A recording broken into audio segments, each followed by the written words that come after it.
Alright, guys, it's day three of Trump's trade war, and we're going to talk about it. Now, the US just triggered massive retaliation. US consumers are being lied to. Trump, he just admitted it. And G7 ally, one of them, they are facing recession. Now, we on board the USS Armageddon truly, and we have hit the iceberg, and everyone around the world, they're calculating the amount of damage done. Just think about it. If you're president, if you're prime minister in any country around the world, you're probably just sitting back thinking to yourself, oh my god, I will be next. The United States could target my country to get tariff revenue from their own citizens, might I add, or they're going to reshore production from my country to theirs. And I want us to think about it in this lens. The US is interested in reshoring, not friendshoring, and it's very different concepts, it's very different things.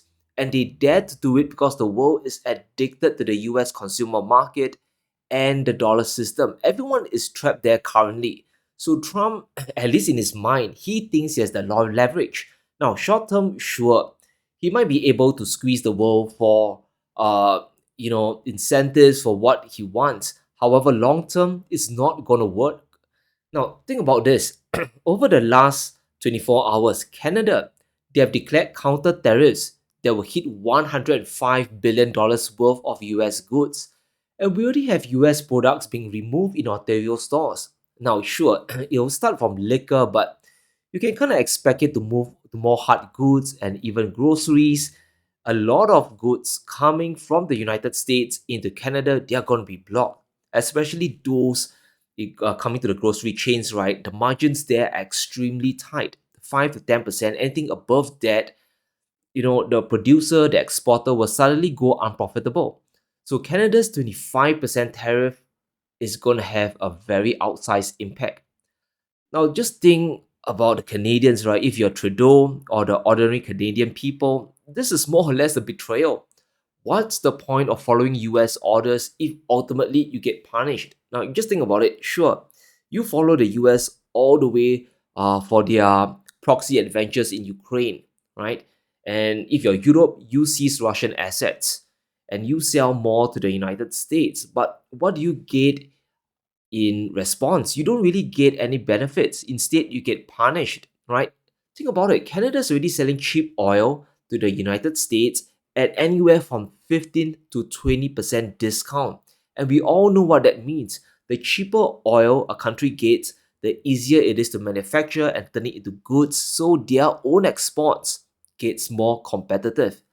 And Canada is hosting a ton of US factories. Think about GM, think about Ford, they're all there, right? And because of this trade war, the second order effects is just as heartbreaking, it's just as bad. The Canadian dollar is now falling. It has dropped by more than 2%, back to the 2003 low. That's how devastating things are. Canada's imports cost is rising, not just from the United States thanks to a tariff. So Canadians, they'll be paying 25% more, right? But because the loonie, the Canadian dollar is down by 2%, every single export around the world, including those coming from China, Mexico, the EU, whatever, is going to go up. And this pushes Canadians consumers to the brink. Now, there are a lot of reports, a lot of economists saying that Canada will enter a recession. GDP could fall by 2 to 4%. Now, this is horrible when Canada this year, they are projected to grow by just 1.8%, less than 2%. So just do the math, guys. 2% growth minus 4% contraction, you get a GDP growth of minus 2%. And this might be the first time in, I don't know, many, many years, maybe more than a decade, that Canada falls into a recession. So, I think we kind of get the idea, right? The US plan is very simple here: reshore manufacturing at all costs. Now, Trump can't target China without big retaliation. Everything in the grocery aisle, in the stores, in Walmart, in the dollar store, 90% of it is all Chinese.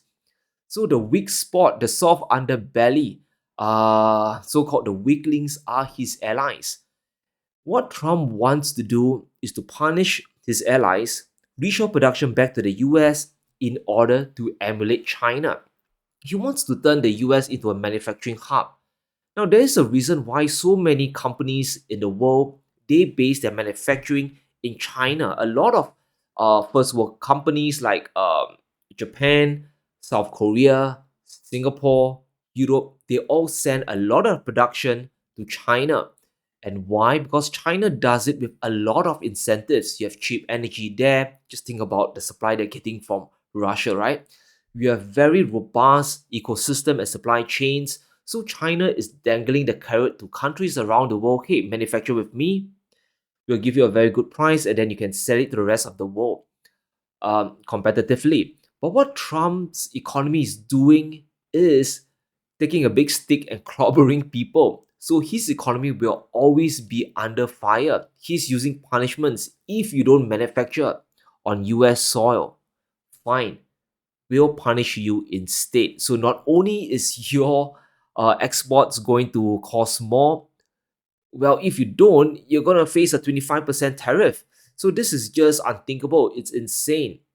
And the world, at a certain point, you got to stand up to a bully, right? You can't just let them steamroll over you. And we are seeing it today. Even the Canadians are slapping back on the US tariff war. The world will start to hammer US with tariffs, and prices for US consumers, they are going to go up.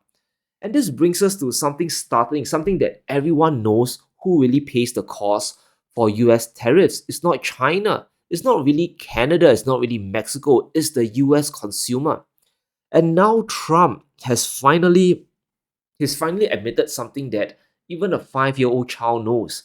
The US consumer will be hurting. Now the problem is a lot of intermediate goods from the US will now cost more, right? Not just the lumber, not just the steel. Let's just take oil, for example. Oil imports from Canada, they're going to cost more. Trump has slapped a 10% tariff on energy imports. So let's say the US gets Canadian oil at $50 a barrel. Now it's going to be $55 a barrel. What does that do? It affects the entire supply chain. You are going to drive your car, your Beamer, whatever, down to the petrol station, and cost, well, they're going to go up by 10%. But knowing petrol stations, guys, they're going to clobber you for 15 to 20% more. And other intermediate goods that relies on oil, for example, plastics or any other thing within the supply chain, these are going to cost more as well. And the risk is extremely big. Now, if we look at the figures, US GDP could collapse by 1.2%, while inflation could rise by 70 basis points. This is not a good outcome, guys, by any measure at all. Trump has essentially backtracked to his American voters, saying that they could face some pain from the tariff war. But it is worth it. It is worth it to make America great again. Now, I have no say on this. I mean, if you're American, you just let me know whether it's worth it or whether it's not. But what's undeniable is the cost of living is going to get squeezed. Everything from poultry, chicken, beef to beer, vegetables, fruits. Yeah, all the stuff imported from Canada and Mexico and stuff from China, they're going to cost more. Now, per person, economists they have worked this out to an additional $830 more spent a year to get the same items. So either you pay more or you lower your standard of living, right? You swap out beef for chicken, and if you're on chicken, maybe you swap out chicken for bucks. I don't know, but the situation doesn't really look good. Now we have talked about how cars coming to the United States are actually manufactured down south in Mexico and up north in Canada. Guys, those are about to be tariffed as well. US consumers are going to face probably a $3,000 increase overall. And as bad as things are for Canada, Mexico, they're going to face a bigger economic disaster. And these are the statistics. 80% of exports goes into the US. So now 10 to 16% of Mexican GDP is at risk, and a third of goods and services could literally collapse. This is going to be a big win for China. I don't understand what Trump is doing, even in a geopolitical sense. As US companies leave, what's going to happen? Chinese companies, they'll come in, they'll flood in, and now China can use Mexico as a hub, as a manufacturing sector to build further ties with Latin America. It's basically the same Russia China situation once again. You're driving these countries even closer together. And if you really think about it, 600 feet away from the stratosphere, China is globalizing. The US is going protectionist. They are turning inwards. The exact opposite of what a hegemon should be doing. Now, the problem with Trump is he doesn't really understand how everything works together with the US dollar system as well. Or maybe he knows or he's ignoring it. What the US needs is a weaker dollar and not a stronger one. When you impose tariffs, you cut off the flow of dollars to the world. And what does that do? It creates a stronger dollar. Now, firstly, the US wants to import less. So a stronger dollar doesn't really help it, does it? Everything is going to be made in the United States, and the amount of extra production cost is going to offset the tariff anyway. And as global trade moves away from the United States, now countries are forced to de-dollarize whether they like it or not. But the US government still needs to borrow money, undisputable, guys. But the world will be unwilling to lend. Who wants to fund their own containment? I give the United States government $10 and they're going to use maybe the entire $10 to contain me. So yields are going to shoot up. Now, the end game is either a sovereign debt crisis or the United States printing a ton of money and we get a collapse in value. Now, it's important to realize that China right now has not even retaliated yet. Just sitting back, they're drinking their Chinese tea, they are playing Chinese chess, they're just waiting to see what is the optimal move. China, they're taking their time talking with the World Trade Organization, they're formulating their plans. But we can be sure that Russia and China, they are coordinating something that we have not seen yet, something that might shock the world. It might be in relation to the US dollar or something else. And when it comes, it's going to be really, really groundbreaking. Now, I want to end with this. I believe, in my own opinion, I could be wrong, but I believe the United States made a fatal economic mistake, which could be worse than confiscating the Russian assets.